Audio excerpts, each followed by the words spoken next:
Welcome, everybody. Good afternoon, good evening. I want to welcome everybody on behalf of the American Grant Strategy Program.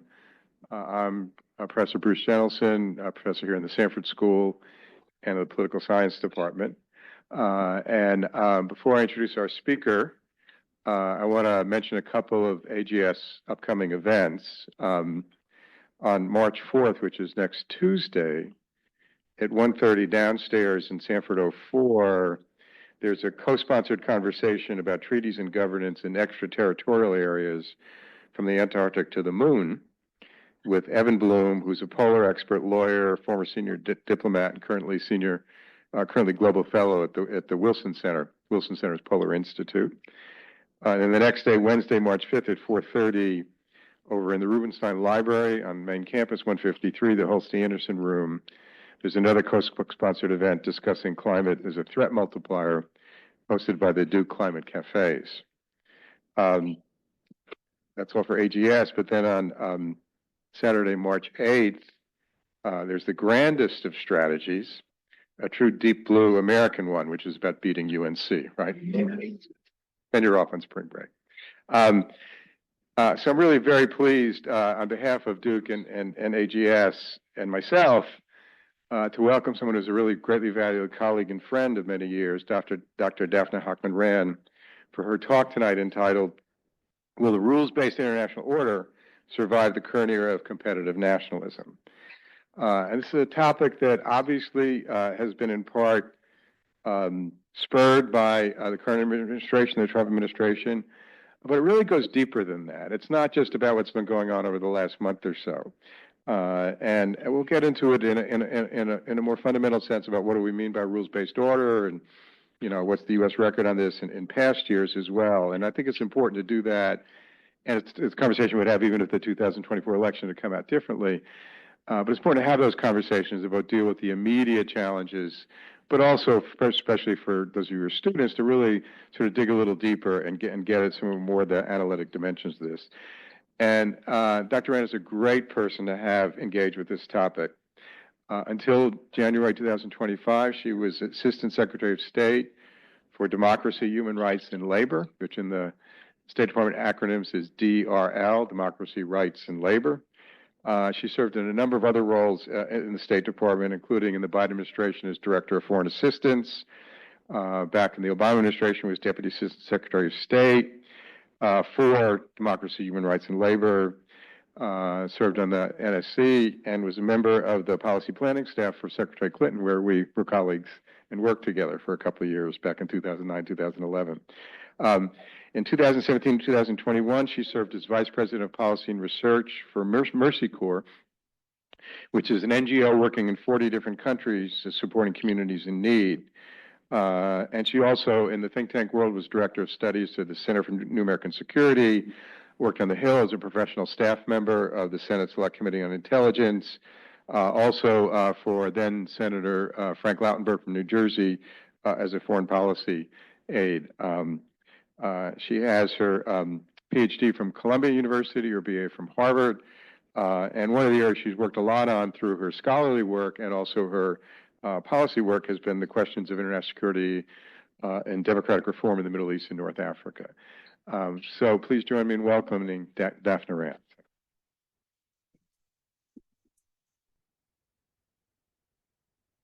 So the format is one we often use in AGS. She and I will have a little bit of conversation, discussion, and some questions.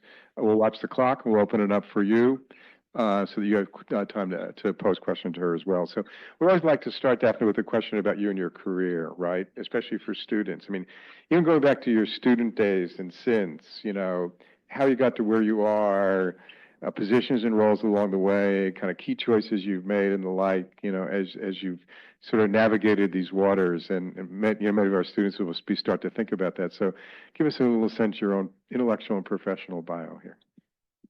Great. Thank you so much, Bruce. Thank you so much for welcoming here. I am delighted to be at Duke for the first time ever, and I am it is just very beautiful here. So thanks for this chance to get out of Washington, D.C.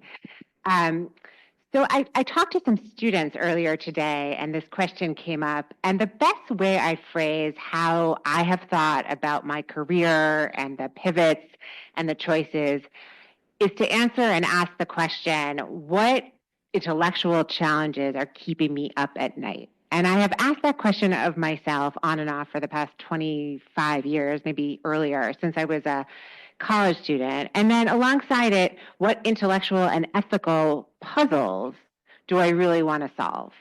You know, what questions are getting under my skin? What is making me proud? What is making me curious? And those intense questions are good barometers for what types of work environments and sectors you all want to join. And I think that's generally true. For me, I went to college in the 1990s, and I saw really the end of the Cold War, but also the rise of U.S. primacy in making peace. And frankly, as a college student, I saw the Dayton Accords come into fruition. I saw the end of apartheid come into fruition, and the rise of Nelson Mandela, who spoke in my college, and that was a really, transformative experience. I saw the Oslo peace process that would seem to be marching toward a conclusion that involved a two-state solution, and at the end of, that would be the end, for once and for all, of this really bitter conflict.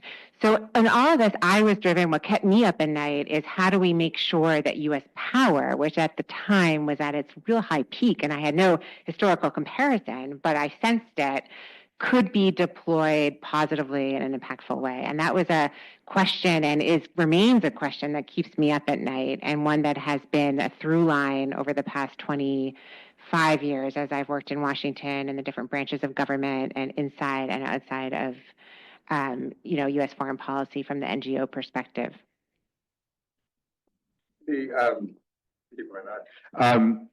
As you talk about that, and you mentioned Mandela, and it's actually useful at this point in time, if someone had gone to Las Vegas or Ladbrokes in the early 1980s and said, I want to place a bet that Nelson Mandela will get out of prison, being a political prisoner, that South Africa will make a peaceful transition to majority rule democracy, you could have gotten really good odds, right? Useful to remember as one feels surrounded by what might seem to be insurmountable problems, crises, chaos, that things do happen. They don't happen automatically, like we don't just sit back and think about them, but they happen because people make them happen. But that's a useful note, I think, to remember, because very few people thought that was possible.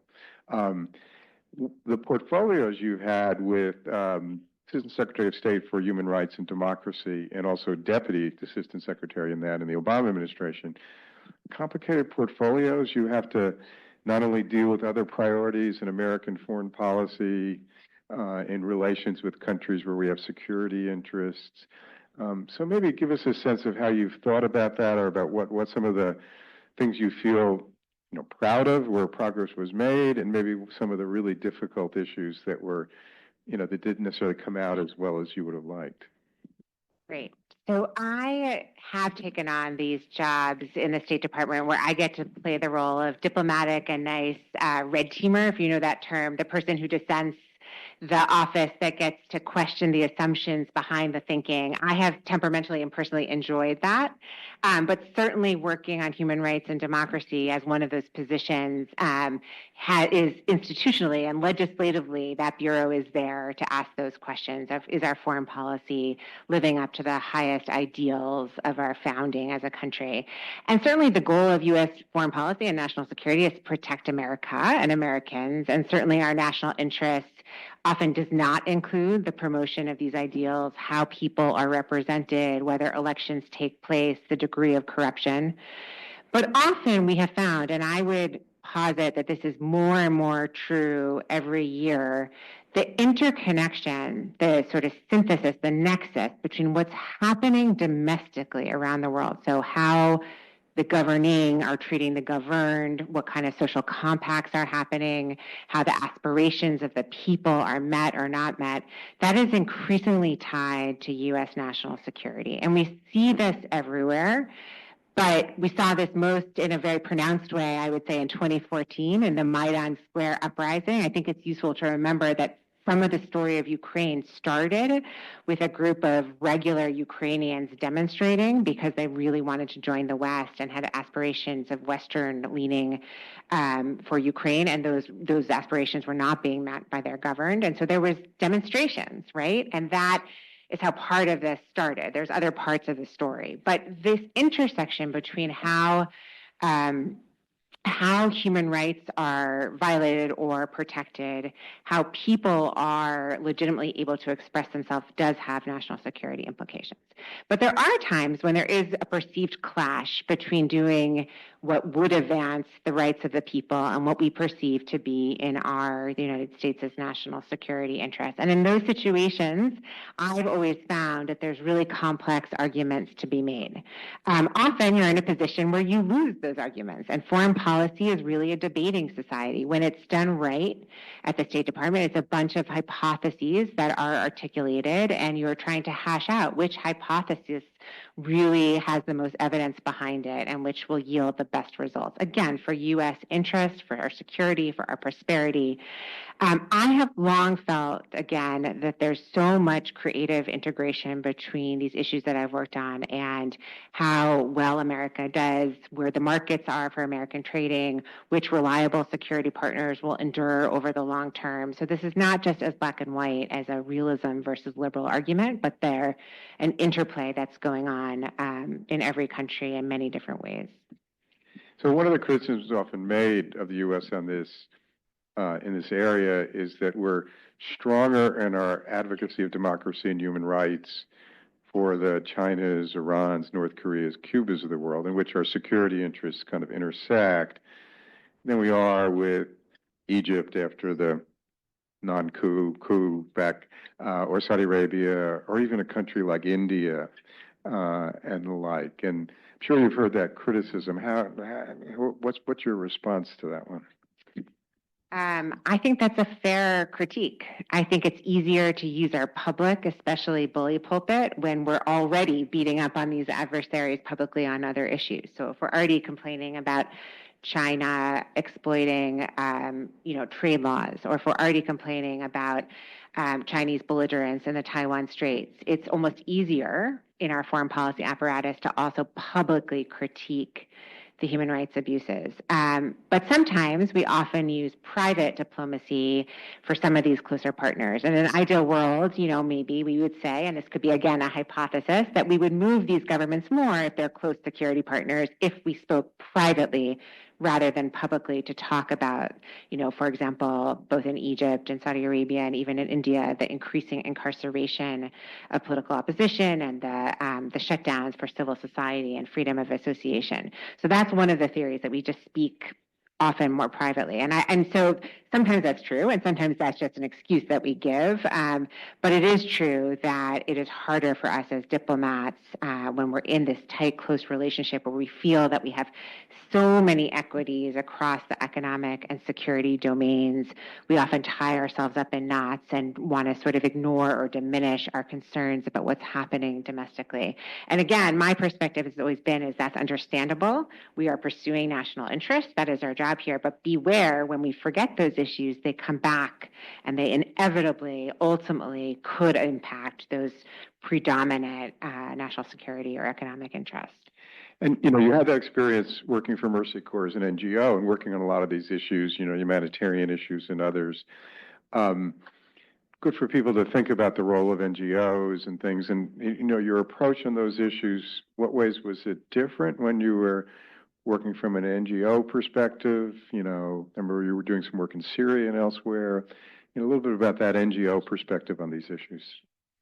Every NGO will have a different angle. I think it's important to understand different sectors. So I wanted to learn about the humanitarian sector, which, believe it or not, is quite dissimilar from the human rights sector.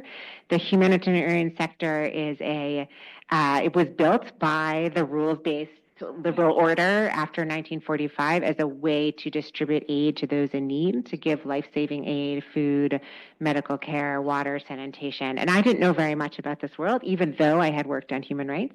And this is a service provision type of NGO. Various NGOs had different purposes. The purposes of the NGO I worked in and the sector I worked in was really to give and deliver life-saving support. But I learned that angle on some of the conflicts that I had worked on in the U.S. government. So it was quite valuable to see the same issues that I had worked on at the State Department, for example, the civil conflict, the civil war in Syria, the situation in Yemen, and some other issues in Africa, including in Ethiopia before Tigray. There were some other humanitarian concerns, but to look at that from the angle of the humanitarian provider whose sole goal is to ensure that the civilians in conflict get fed and basic needs are met. And that often requires a real neutrality that I actually found quite difficult sometimes, and not, making deals with anyone and everyone to ensure that the food got through. So, right, if you're the humanitarian provider, you need to work with Al-Qaeda, you need to work with Al-Shabaab, you got to work with Hamas, you got to work with every single state and non-state actor, because your goal, your singular goal, is not any one country's national interest, but to feed and help others survive. And that was a good frame. It's good for your brain to have to think about the same problem from different perspectives. And so that was a really valuable 4-year experience. So you were still in government when the Assad family dictatorship got overthrown, and overthrown by a group that had been, still is on our state terrorism list. If you were still in government, and the question is, what kind of relations should we have with this government? What would be, or what is your thinking, as a private person now, but it would reflect on what you'd be thinking if you were still in government? This was the second to last memo I wrote to Tony Blinken on January 19th, and I'll tell you about the last memo because I was deliberately trying to write memos as an assistant secretary that sort of linger for the new guard. But what I would argue, and what I argued in January, was that we need to have leverage over HTS. HTS is this group that manage and govern Idlib. So it managed around 2 million people, 3 million people. One could argue it managed it fairly well, given that the regime was trying to destroy this governance mechanism, and it was distributing humanitarian aid. So it was providing basic social services. So you have a situation where now they win unexpectedly almost, and they have to govern a multi-ethnic, religious type of country like Syria, where it's quite complicated and where you have a third of the country under the Kurdish control in the northeast. So that's a really complicated scenario. And so what I argue and continue to argue is you need to hold HTS's feet to the fire. You don't want to just assume that they're going to govern well and inclusively. And what you want to avoid is them turning into sort of a Taliban type rule that really imposes a new authoritarian order in Syria. So that's your end goal, is to prevent that, right? And in the meantime, you want to ensure that they're open-minded and deliberative and talking to different groups and talking to different parts of the country and understanding how to govern, for example, southern Syria, which is very religious and very tribal, and there's Bedouins, so it has a different type of ethnic composition. And so you want to test their ability to govern inclusively and hold their feet to the fire. And one of the ways you do that is you don't just do diplomacy with these guys who've emerged with their Kalashnikovs and are now sitting in Assad's palaces, right? There's 5 or 10 guys who just showed up one day and now they're sitting in the president's mansions. But you need to make sure that the power of U.S. diplomacy is touching all the civil society groups, all the different local governing councils. There were LCCs. During the Civil War, where a miraculous thing happened, which is when the Assad regime basically ignored areas both under his control and not under control, local governance was set up in a very organized way. And so you need to make sure that U.S. diplomats, however dangerous and however complicated in this state ungoverned, liminal situation, is really touching each part of society. So you're not only investing in these new leaders. And that's really hard for the U.S. to do, because we have an instinct to go in and figure out who's the new guy or gal in town. In this case, a lot of guys. And invest in relationships. That is our State Department way. That is the diplomatic way. And we just cannot do that here. Yeah, it's really interesting. Just in the last week, there was one article in the Wall Street Journal today about the way they governed in Idlib, and how they built an economy, right? And there was another article about this constitutional conference or national that they called, and first it sounded good, and then other groups had not been invited. It's going to be a really interesting issue to pay attention to, because it's so uncertain, and there's so many external actors: Turkey, Israel, Russia, us, Iran, and stuff. And so the other question I want to ask, and then when I go to the level of the rules-based order, is another one on democracy reform and the balancing of, what we think we know with local culture and history. There was that notion of, and this was not you, but, in the glory days of the 1990s, Americans would kind of plop in, parachute in with their PowerPoints and say, you do these 6 things and you'll be a democracy if you're Poland or Russia or whatever. But it's always this balancing, right? Because it takes different forms. And what you're thinking about that relationship between sort of some constants that define democracy and adaptations that fit different histories, political cultures, et cetera. Come to think of it, I do think now that you mentioned Poland, that there was a little bit of wannabe economics going on, right? That we thought, just like, the Western economic neoliberal consensus thought that they could go into Poland after the fall of communism and give them the magic formula or the solution to how to grow a capitalist market-based economy. I do think that there was sort of a package put together, well-intended in the 1990s, that it was assumed procedural democracy. You can go in and kind of export and promote. And for a while, that seemed to be working. So I do think that people in Washington who believed in this package, right? Civil society enabling. So create civil society and make sure they have a voice. Create, study an election schedule. Make sure you invest in a centralized election commissioner, think carefully about semi-presidentialism, semi-parliamentary systems, and these hybrid systems. That was part of the literature at the time, right? Is that we had this procedural norm of democracy that we believed that we could promote. And for a while that was working. But I do think that that's not exactly the right approach. And that's certainly not the right approach when you move beyond Europe and beyond, places that are so proximate to, for example, EU accession, which has been a pull factor in the democratization of places like Poland, to go back to Poland. Just as it has for the development of the market economy, wanting to join the EU is the best magnet for democracy promotion that the European countries have that we have right now for the Ukraines and the Romanias, et cetera. So I think we got it wrong in the 1990s, but there's a lag time in updating our toolbox, right? And then 9/11 happened. And I think the shock of 9/11 really, we didn't have enough time after 9/11 to say, wait a second. The Bush administration is talking about a freedom agenda for all these very solidly, robustly authoritarian Middle Eastern countries, but why would we use the same procedural package that we used for former Soviet Union that were legislated in 1991? That doesn't make a lot of sense, right? It's coming out of 2 different types of regime types. And at the same time, I think it was, the complication of being associated with the project in Iraq, even though, as we all know, the democracy promotion rationale was not the initial reason why the Bush administration wanted to go into Iraq. It was the pursuit of WMD, but that association even further tainted the procedural democracy promotion package. So all that really tainted it. And it's a shame because what we could have learned if we had been more thoughtful in the 2000s after 9/11 was really what the literature soon bore out by 10 years later, which is, in fact, the drive to mobilize and the appeal of those joining radical groups was often not the economic deprivation argument. It was often not the poorest of the poor, but it was it was frustrations with local governance. It was frustrations with abuses by local governments that became a factor in the appeal of these supranational non-state groups. So if we had had a little more patience in Washington after 9/11, I think we could have gotten it right and created a new way of looking at the tools that would be appropriate. But they would be much longer term, right? Because they would require starting at the local level. They would require starting at the rule of law based level, which is a very technical level. And as I was telling students today, that often involves working with police, law enforcement, prosecutor's office, even working on very boring things like how do you collect evidence? Is it scientific? Our police use DNA testing and other more technologically savvy ways so that there's beyond proof of a doubt when someone's arrested, right? And so those types of projects we did invest in. We did work on 9/11 after 9/11, and the government and the Congress funded it, but we haven't yet. It's a very long-term initiative to go into places like Tunisia or places like Nigeria and train law enforcement and police on how to do a better job.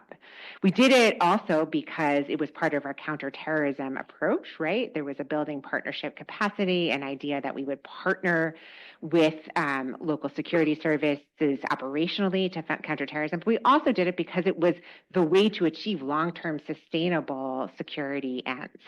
So if we had gone back in time and we had had a little more strategic patience, we could have understood that the procedural package was not the right package, that elections are overblown, and we know that, and the research, political science has long shown that, not long shown that, but it has subsequently shown that, but that in these particular countries, coming out of deep authoritarian structures with very rich local governance structures, you just need a different set of tools.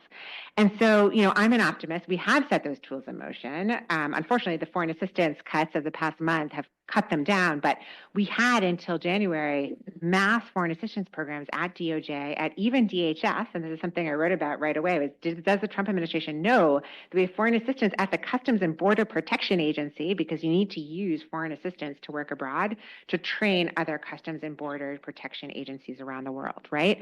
And these types of projects are not considered traditional democracy promotion, but that is the toolkit to address the problem that we eventually came to, which is that the source of the terrorist appeal was really this lack of governance and rule of law.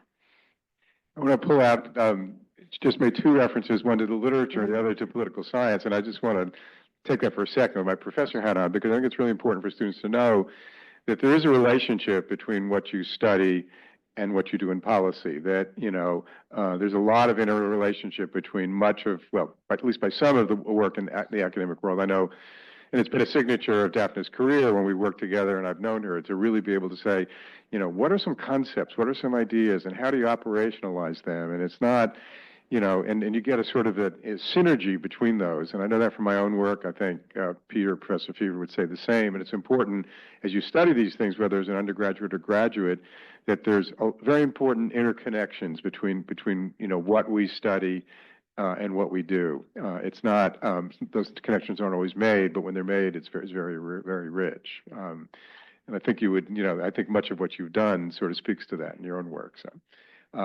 So, the question that was posed as the title of this talk, I want to know your answer to it, at least part of your answer, and others will ask about that. And I want to, pose it, not only the way that it would have been posed, because the U.S. hasn't always been an abider, it's been an abuser to the rules-based order, but how are you answering that in the face of the last 5 weeks, right, where, China's had a lot of pushback on its Belt and Road Initiative because it was beginning to be seen as sort of, neocolonialism with a communist face. And then we totally sever USAID. We're out there talking about, various countries and lands that we want because it may serve our interests. So is this anything close to a rules-based order going to survive? And does the U.S. have any credibility in saying that we, want to be one of the, abiders or sponsors of that?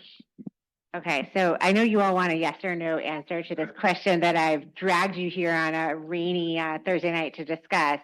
But my cop-out answer will be, we are doomed to, the rules-based international order is doomed to defeat and ending if we don't do the following, which is very proactively understand the lessons of why it's been challenged in the past 20 years, way before the past 5 weeks, and then creatively understand how we can gain consensus multilaterally on reformulating it, not just semantically, but legally and procedurally. So that's my answer. Let me repeat.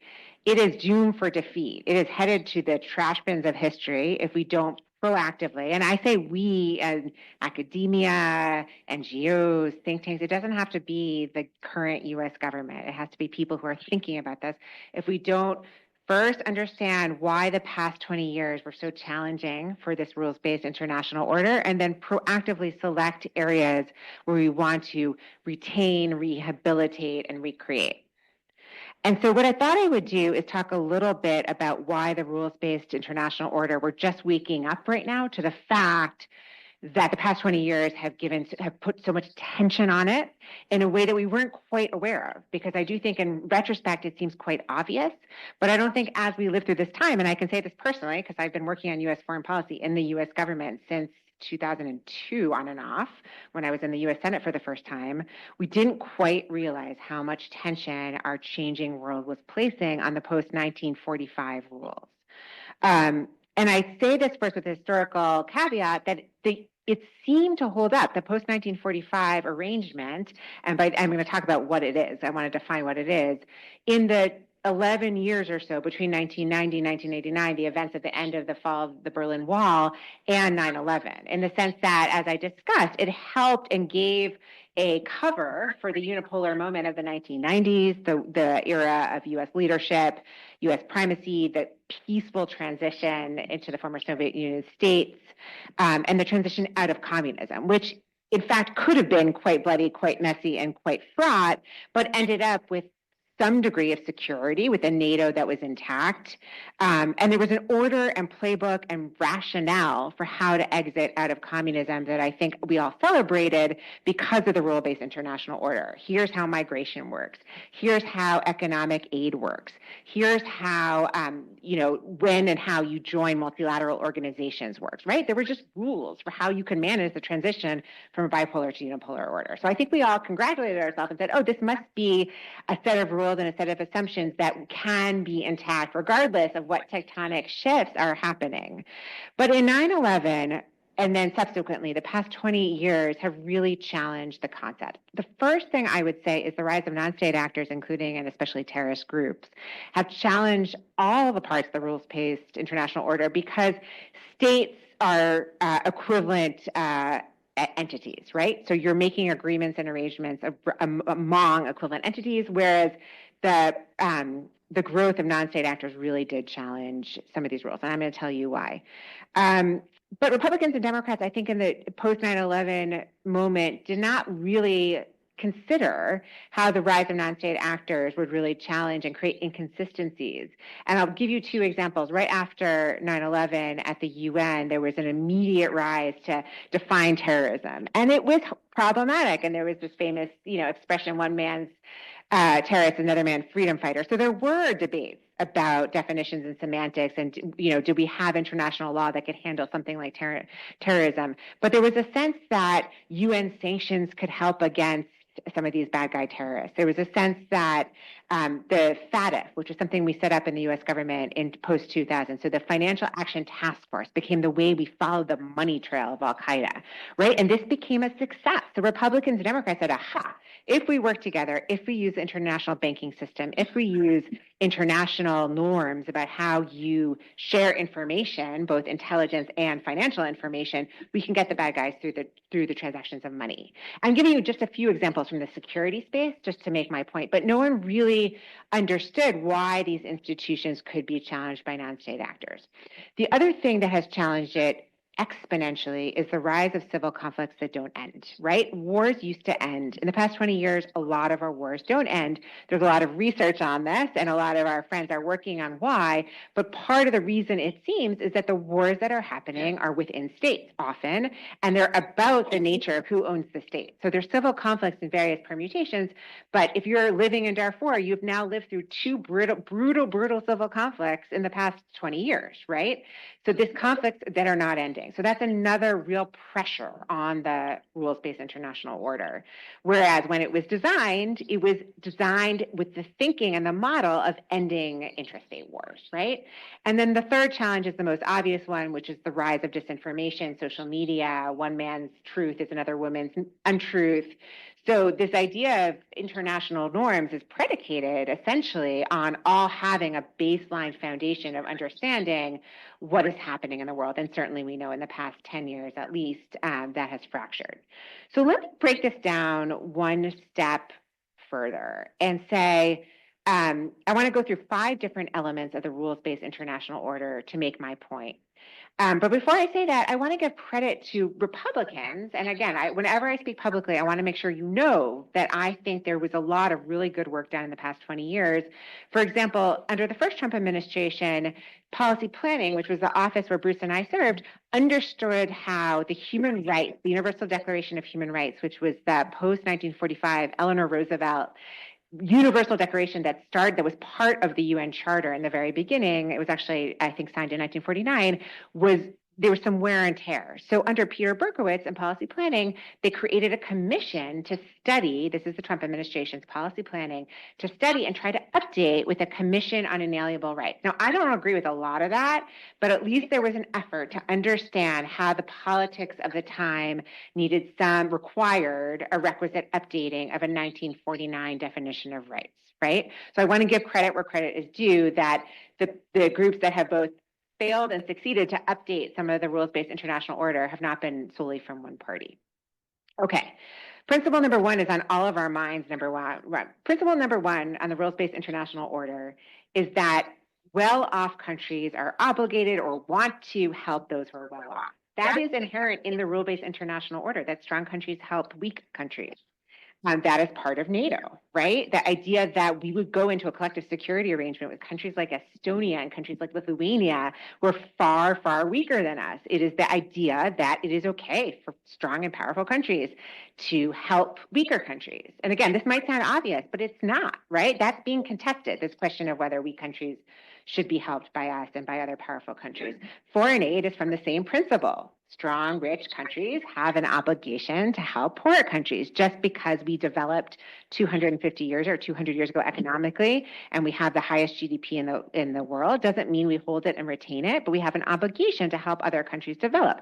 But it's from that same premise of the rules-based international order that the strong help the weak. And again, I don't think that the past 20 years not everyone has begun to agree with that. And certainly the rise of great power competition has challenged it, because these authoritarian systems don't subscribe to the idea that the strong necessarily have to help the weak from an altruistic sense or perspective, or that it's okay to be in an arrangement where that is the premise. So I know this is controversial, so I'm gonna go through the 5 because you're gonna all push back on me, and I'm gonna enjoy that.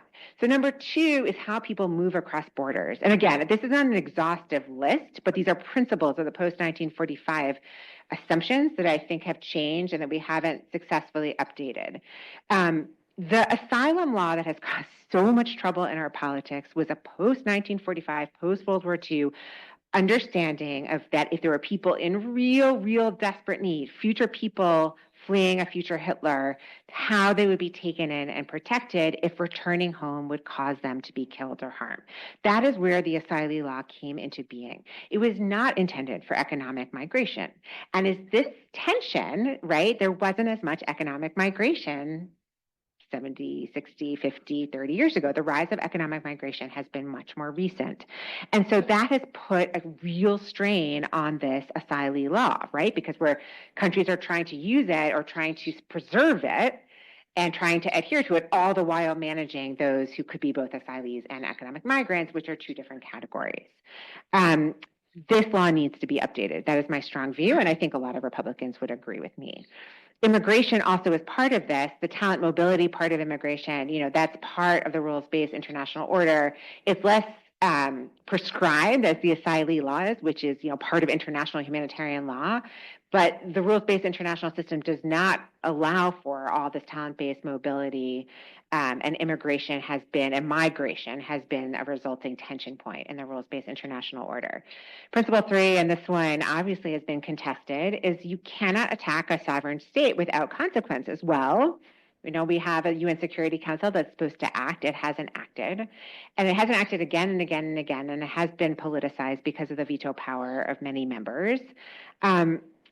So it's not only that there will be significant consequences that has been challenged or undermined, or that threat has been shown to be not true over the past 20 years, but it's this question of, well, what is sovereignty, right? That was assumed as a semantic, I believe. I was not alive in 1945 or 1949, but I believe in those periods, there was a much more common definition of a sovereign state. And now there are many more. If you ask various people and various conflicts what their sovereign nation state is, you would get multiple answers. So, and again, that's not to defend any of the aggressors, but that has the lack of definitional agreement on sovereignty hampers our ability to use the rules-based international order to push back when Russia invades Ukraine, for example. And then what happens when a non-state actor like Hamas invades Israel, right? That is complicated, right? It's really, really complicated. So both the non-state actor here, I think, has complicated and made more complex this sovereignty question that was intrinsic to the rule-based order, but also the definitional question of what is sovereignty. Principle 4, international treaties will govern norms. The idea here was that you would write these treaties, and this is how international law works. Again, I'm not a lawyer, but the idea is essentially you write these treaties, it becomes the norm, and then it becomes international law because because all these domestic countries take these norms and law and build it into their domestic laws, right? That was the general principle of international law based on these treaties. It was a constructionist view, right, to reflect on international relations theory that over time it would become such a norm that it would transition into becoming legally bound in places that could hold these laws to be accountable. But there was an assumption behind that story of international norms becoming domestic law that assumed that everyone agreed with the laws, right, and also that everyone defined the laws the same way. And so going back to my example of the first Trump administration really taking issue with some of the definitions of the Universal Declaration of Human Rights, and part of what they took issue with some of the definitions about who has a right to life. And you can imagine that's become a political issue in our country in the past 20 years. So one of the reasons that, one of our political parties wants to update a international treaty that was signed and ratified 70 years ago is because of questions of semantics of who has a right to life. The Americans with Disabilities Act and questions about international disabilities agreements, we haven't signed or ratified it because we don't always agree with international norms about disabilities. And that should be an easy one, right? That's the landmines was another one where we didn't sign or ratify it. ICC, et cetera, et cetera. Part of it, I believe, based on working on foreign policy, was that the growth of non-state actors and terrorism really made our foreign policy and military and security sector really nervous about international law, where we would be bound to the same rules as others when we were facing unfair fights with terrorists. I really see a through line in terms of U.S. military and DoD and security's concern about international law binding our military, the U.S. military, and the rise of non-state actors. We can talk more about that. And then also social media twists international norms and semantics. One person's crime is another person's right, et cetera, et cetera. And finally, international trade. I don't need to say much here because it's very obvious, but the idea of the rules-based international order was that it would be reciprocal. Everyone would win in the end.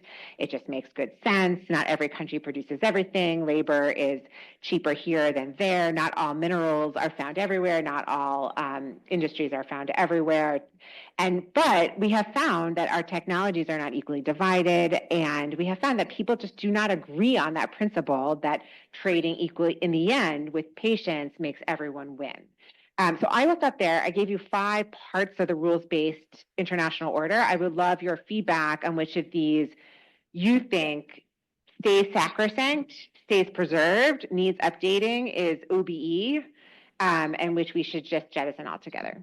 This is great because we really got to some big picture questions as well as some specific questions. So we're going to open it up now for your questions. The mic will come around. Raise your hand. Please introduce yourself to our speaker. Maybe just tell us who you are, what your major is. First question is open for business. Thank you so much for being here. My name is Garrett Simons, and I'm a freshman here majoring in political science with an IR concentration. I was wondering how, when you talked about your first point, how stronger states need to help weaker states, how you view the Chinese Belt and Road Initiative, and if you could talk a little bit more about that. I'm very cynical about the Belt and Road Initiative. I don't believe that's an instance of China altruistically trying to develop Africa, Latin America, and other parts, or I guess it's mostly Southeast Asia and Africa. I don't see anything really but a way to produce raw goods, to create more labor, to create more export markets, and then to trap some of these countries. And what's so interesting to watch is how these countries learn about the entrapment and then what happens when they want to free themselves from the shackle of the debt. One thing I learned in not this past job in the Biden administration, but the last one, is some of the tricks that China uses, and it's worth repeating, and some people have done some really good research that I can send to you on this.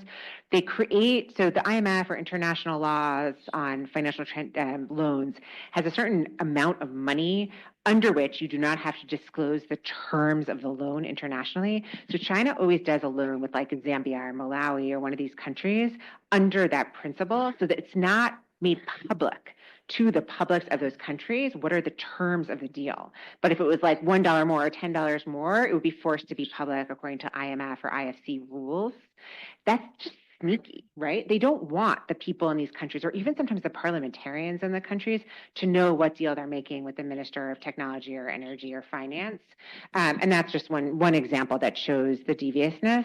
I don't see it as altruism. I don't see it as a strong, big, rich country helping weak countries. And I also think it's not working very well as a development tools. Yes, there are shiny ports, there are shiny bridges all over Africa. I've been on them, shiny airports everywhere. But there are a lot of really poor people who have not been brought out of poverty by the Belt and Road Initiative. Yeah, this is where countries are seeing it as sort of neo-colonialism with the communist face, right? It becomes a debt trap and the like, and they bring Chinese workers rather than create jobs and stuff. So, yeah, go ahead. Hi, I'm Elliot. I'm a freshman studying economics and public policy. My question was a little bit of a pushback on your fourth point. I think about international treaties. We had a speaker come here in the fall who de-emphasized international treaties and emphasized the role of executive agreements, like the Artemis Accords, because treaties are so hard to get through the Senate and ratify around the world. So why are treaties the right way to go about this instead of executive agreements, which are being used much more often, especially in climate policy? Oh, I just want to be clear. I'm not saying that all treaties are the right way to achieve multilateral policy. In fact, I want to give you an example in a second of where I thought a greater creative effort by the Biden administration could have reconstituted and proactively reestablished international norms in a way that would sort of be stuck in the international system and confront Russia and China. So I just want to be very clear. Not all international treaties are the right way.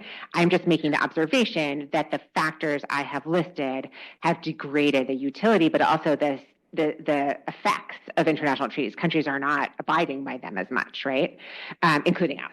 Right. So we don't ratify many treaties anymore. And that's absolutely right. And we're reticent to join things, et cetera, because of our own domestic law. Here's the example. And this really got under my skin. Remember, I told you to work on things that keep you up at night. In every policy job, every couple months, I have a thing that I just bothers me. And this one really bothers me. Okay. I don't want to tell the whole story. You should Google it. The Cybercrime Treaty. I've told a few of you today about this treaty. It was posited as a Russia cyber data treaty that Russia pitched to the UN General Assembly in 2017. And Russia said to the General Assembly of the UN, we are going to write the new rules of the road of this new thing called data sharing and cybercrime. And the rest of the world said, no way, no how. Russia, you're not going to be the author on this thing, and you're not going to start it. And the Trump administration said no way, and it was sort of dead. It became like a Russia and friends activity, but no one in the West had any desire to join this. Meanwhile, the Council on Europe, which is another multilateral organization, grew something called the Budapest Convention over as the technology on cyber data sharing became more and more pressing among just the Council on Europe members. So again, not the UN, not global governance, but just like-minded grew norms and conventions on what could be considered a crime, what was breaking laws, and sharing data from country to country. So when the Biden administration came in, we had this view that we're going to be part of the G77, which was the faction of the UN that was the global South, and we were going to break the North-South divide, and it was aspirational, and I support it in theory entirely.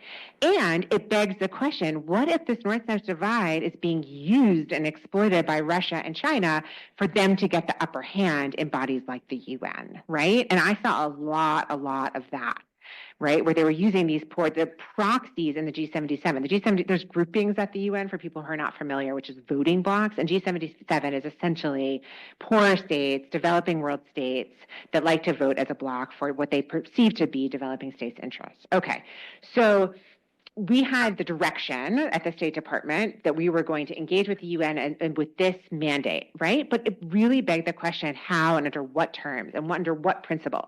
So we started negotiating with the G77 on this idea that they had been continuing to work on all these years, that the Trump administration had basically jettisoned, with the idea that we were going to pass through the General Assembly a multilateral, first ever cybercrime treaty that protected human rights and that would allow for the US DOJ to work on countering cybercrime, including exploitation of children online all over the world. All sounds good. All sounds legit. It was negotiated over 3 years by pretty mid-level diplomats at Department of Justice and Department of State. And they went back and forth, and legitimately they tussled on every single word, just as you imagine it, right? With the Russian bloc and others saying, you know, that's not going to be, we're not going to allow civil society to be included here. We're not going to have any language in protecting freedom of expression. We're not going to even protect academics coming into countries, et cetera, et cetera. And they got the final language. And then all of a sudden they brought it up and said, okay, we're ready to go to the General Assembly. This is going to be the new law of the land.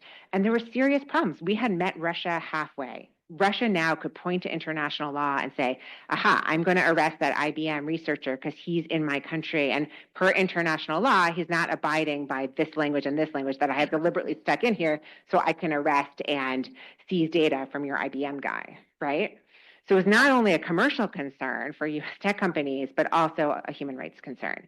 And so it really begs the question, are we going to meet the G77 or Russia propped up G77 halfway? Or the other option was just to jettison the whole thing again and go back to the Council of Europe. And this was a real life foreign policy decision because here we were in the international community faced with a treaty that we had tried to perfect. And I would argue that we need to go in and be really tough and say, here's the American-based language, and we're going to sort of take it or leave it. Otherwise, we're going to the Council of Europe, and we're going to build out like-minded on our term. And in my mind, that would have been the creative way to build out the international norm on this and not wait and hold out for the sort of UN-blessed treaty.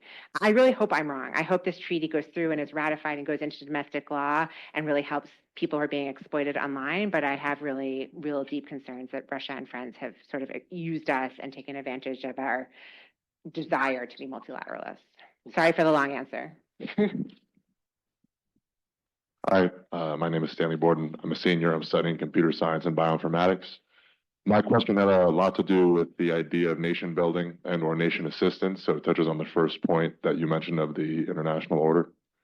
Post 1945, a lot of our rebuilding efforts with the Marshall Plan, but also in Japan, were in places where there were long-standing institutions or massive homogenous ethnic groups that spoke the same language and agreed on the same things, Japan and West Germany being these places. In the case of the Middle East, Africa, places in Latin America, Monroe Doctrine aside, and us abusing the international order when we wanted to because it's our hemisphere, et cetera, that's the idea at least. Within these places, which are extremely multi-ethnic, that have no cohesive connection between their people, i.e. in various places in Africa with hundreds, if not thousands of tribal groups, or in the Middle East with sex-picot and these things drawing the borders. In the case of this kind of new procedure or this new idea of how to nation build or introduce democracy, considering that it's not total surrender and that these places exist and have now existed post-1945, post-World War I for a very long time, what is this process? I mean, Syria is a good example with having 1/3 of the nation, mainly Kurdish run, but also all the local governments, now with the SDF kind of in charge. What is that process and what does it look like? Yeah, that's a great question. And I think here the details really matter. So promoting and exporting democracy to an authoritarian regime is a different project that I don't think, regime change for like in its most extreme is not a project that I don't think anyone since the Iraq War has ever talked about as a goal. I certainly don't believe we should be doing that. And then building up Syria is also even slightly different because here you have about state building in sort of a fractured state, right? You desperately want a central governance apparatus and a stronger center of the state. So in some ways you can look at it, is the problem too much central governance or too little? And they're vastly different projects for international security. So that's what I would say first of all.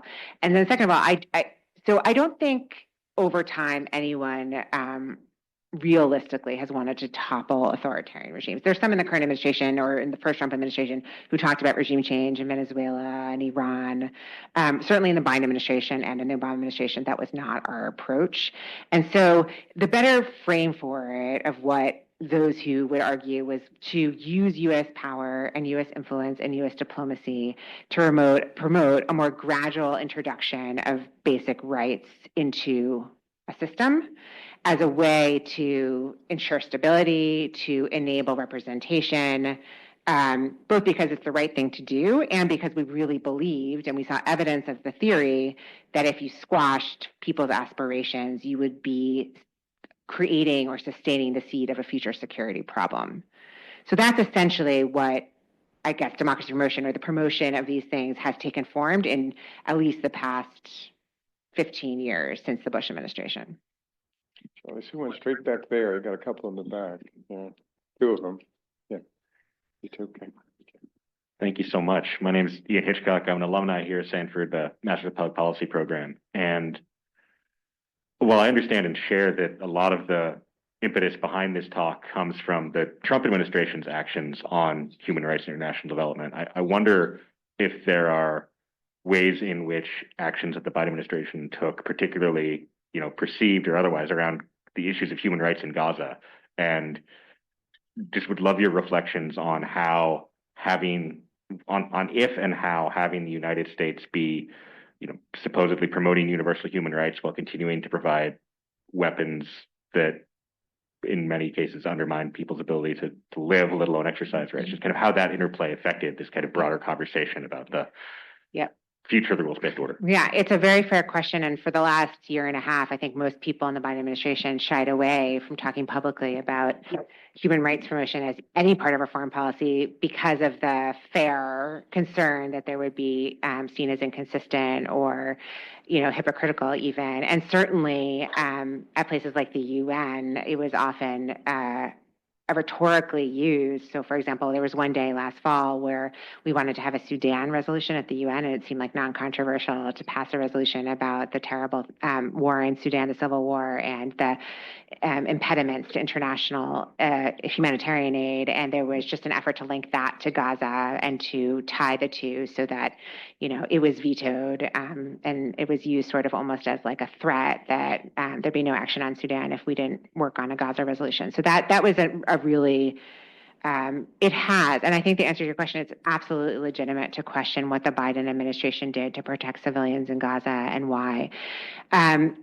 The way I'd answer it, and we talked about this with a group of students earlier, is, I talked a little bit about this clash between interests and values in foreign policy, right? If you have a country like Saudi Arabia or Egypt that's like obviously a non-democracy, but you need them for security and economic reasons, how do you balance those two? And we've talked a little bit about what happens when you have an adversary, right? Not in Egypt, Saudi Arabia, an adversary like China and Russia, Venezuela, that are disrespecting human rights, and why and how you can use that to show the world how bad they are for example, an African country that they're exploiting. But we haven't talked about a phenomena which I think is one strategy level, one order of magnitude down in strategy, which is once you have an alliance, how do you use U.S. power to affect strategy? And that, to me, is the story of the past year and a half on the U.S.-Israeli alliance. Once we had this bear hug, essentially, after October 7th, how and why and could we have achieved more leverage to affect and shape the course of the war in Gaza? And to me, that's a very important question to study. And to do that, you have to look at DOD and you have to look at the mill-mill relationships between our partners. So one thing that's really interesting is a lot of diplomacy has happened in the past 15 years between our DOD and the militaries to which they fund and train and work with. And that's real diplomacy. And for many countries' perspectives, that's the real powerful center and not the State Department or the civilians. So if you were to, and again, I was not at the Pentagon during these past year and a half since October 7th, but if I were taking up this research question, because this keeps me up at night. This is one of the ones that keeps me up at night. What could the Pentagon have done operationally, strategically, tactically, in using the leverage afforded by their close partnership with the Israeli Defense Forces to shape the conduct of the war and the thinking about how you defeat Hamas? Right? Because we said, okay, we agree. We sign up for this goal of defeating Hamas in Gaza with a war aim that was enunciated, which is getting back the hostages and ending Hamas rule. But we vehemently disagree with the how. So why and how could we not use our leverage to do that? And so human rights are part of that answer, right? Because it's our stick in terms of security. There are U.S. laws on the books about it.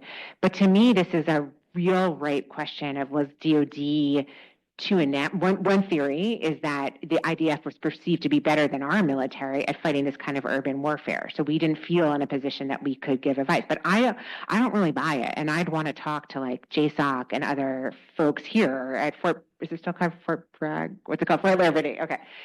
Okay. I would want to talk to the folks here. Sorry, I'm outdated in knowing the name of the SOCOM forts here. But in Fort Liberty, on how you would operate operationally in this kind of situation of urban warfare, where your goal is to reduce the number of recruits for Hamas. And that needs to be written, because I don't think there was enough of a playbook among like elite militaries. And we know from airstrikes how to reduce civilians, right? Because that was, we sort of know, because Petraeus and those in Afghanistan tried to perfect methodologies on reducing airstrikes. We know a little bit about COIN and its appeal, its misfortunes and fortunes, and how you do counterterrorism using the COIN approach, which was also Petraeus and McChrystal. So we have some lived recent military experiences with this, but we have not systematically looked at like what actually works for outcomes, especially in such a dense place. And that's where I felt, or I'm just being really honest with you, we should have done more work and thinking in the past year. Mike? Here. Thank you so much for coming. I have a question about your fifth pillar. So with increasing economic weaponization and new approaches like kicking Russia out of SWIFT or holding the Huawei executive on bank fraud charges in Canada, are you thinking of these as like the same sort of idea of disillusionment with this free trade, or is this weaponization a different beast entirely? Great question. It sounds like you're writing a paper on this question. Let's put it this way. I want to read your paper on the answer to that. I was thinking more of like the basic idea of like Adam Smith and trade as concretized in the WTO rules, right? Which there has to be some rules, but essentially it's assumption that if you can make Gap t-shirts much more cheaply than I can, I will make something else like an Apple iPhone, and you will make the Gap sweatshirts, and we will both win. Just the basic premise of modern trade economics, macroeconomics. So that's what I was thinking about. But I was also thinking about how the technological revolution has seemed to imply that there's certain countries that can produce these supply chains. And I think we learned this during COVID, that these supply chains are not all co-equal because of geography. Some countries just have the resources to make basic products in a supply chain that other countries can't have. And then you have a geopolitical choke point. So that's what I was thinking about, that, you know, the past 10 years or so have challenged the basic premise of like the WTO and basic Adam Smith trade. But I would be welcome to hear your answer to that question. I don't know. It sounds like you have an answer. I don't have an answer, but yeah. The middle of the semester, right? So let's take two more questions. We'll bundle them. And Charlie, if you could go to the young woman in the back in the blue and up here. You had a question too.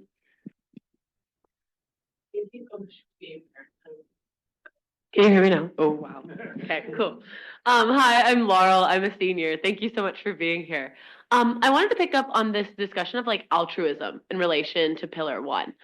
We were talking a little bit earlier with Garrett's question about how in your and many other policymakers' interpretation, the Belt and Road Initiative is not at all an act of altruism and is a lot more about getting friends in different places and building up infrastructure that can benefit the PRC. And so I was curious as to, in your interpretation, does this Pillar 1 have to revolve around altruism on the part of the greater state helping the state that's in its own development process? And if so, are there examples of that happening? Let me take this other question. We'll bundle them. I'll give you my microphone. I'm interested to know how you have made the argument to the American people at large and people you speak to on why you feel so passionate about this idea, or why the rules-based order is so important, specifically on Pillar 1 of looking at the idea that wealthier countries would provide to poorer countries, right? At the basic level, I think it's could be said, if we didn't do that, we might be more prosperous for some period of time, maybe in the short term, but the American public, do we always look at the super long term? Not always. So how do you make that argument on a daily basis to the average American? These are good ones to end on. Okay. So let's take the altruism.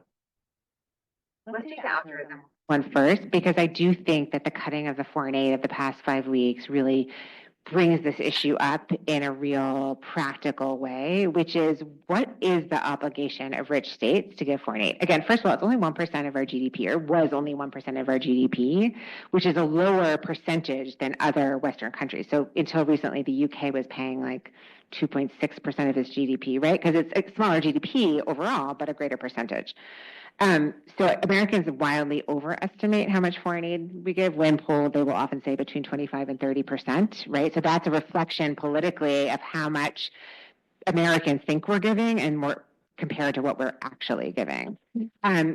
Then think about the global commons, right? And so, okay, yeah, I know I'm using the word altruistic, but if you want climate change to be addressed, you need to care about the emitters. You need to care about 6 countries. This is what I've learned recently, or I've been told by people who know, because those 6 countries have both the biggest development and the biggest emission rate.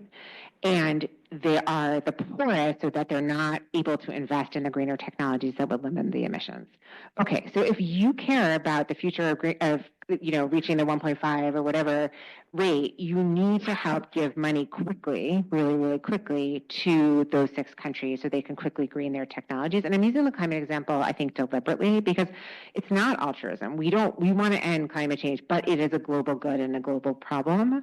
So there's a little bit of selfishness inherent in principle number 1. It's also predicated on this idea that I hope, and I would tell the American people, I hope does not go out of fashion, which is, it's good to have allies. It's good to be beneficent, right? Like our history, our 20th century history, we gained power as a country when we emerged and we had basically won World War II and been the strongest country in the world. That might not fly, but altruism also creates connections. You want to travel overseas. You don't want them to ban Americans from traveling overseas for study abroad programs, right? Again, as I think about it, I'm using all these instrumental arguments, right? You want to be able to travel safely and have the FAA, let's say South Africa, have equal standards to you, right? To our country. So I'm giving all these examples, but there's also something immaterial here, which is that the system only really works if once you've benefited from it, you return the favor. And I think that's where we've fallen on the job in explaining to the American people this long-term play, that being altruistic at a very small cost in terms of foreign aid and even in the NATO contributions is a very worthy investment for both the material and, more importantly, the immaterial benefits in the longer term, which is ensuring that we remain a very strong country where our children can travel anywhere and where we can secure research collaborative agreements with any country, where we can travel and get visas to any country, right? Like where we are well liked. And again, I don't know how you quantify that for the American people, but Americans being well liked really does matter for our security, our prosperity, et cetera. I remember as a 20-something traveling during the Iraq War, and there was a joke you had to put like a Canadian flag on your backpack so everyone would know that the English speaker who looked American was actually Canadian. That was funny, but that's not really that funny. And we shouldn't want that, right? And I think our challenge as a group is to explain to the American people how that matters to them. And I think we've done a terrible job to address in actually thinking that through and why that matters to them at a most basic level. And you're all quite talented, so I'm relying on all of you to think through the messaging and look forward to what you come up with. So, I hope there are a lot of things to take away from here. Let me just stress 2. One is from former Assistant Secretary Dr. Rand. You have a sense of what it really means to dedicate your mind, your thinking, and your career to policy to try to make things better, right? And how gratifying and frustrating that can be, but how important it is. And the second is we've talked to questions, and we've talked about a lot of really important questions here. And nobody, not Dafna, not any of you, have said, I've got the absolute right answer. And that's really exciting. It really is. And for those of you sitting out on your careers, you know, there's some really important questions that we all face as a country, as a society, in a world. And it's a great challenge to figure out, you know, what are different perspectives on it? What are the challenges? It's not just, oh, let me just memorize the 5 answers to these things. And so, and thanks for conveying that, as well as your enthusiasm for all that you do. Please join me in and giving a big thanks to Dafna.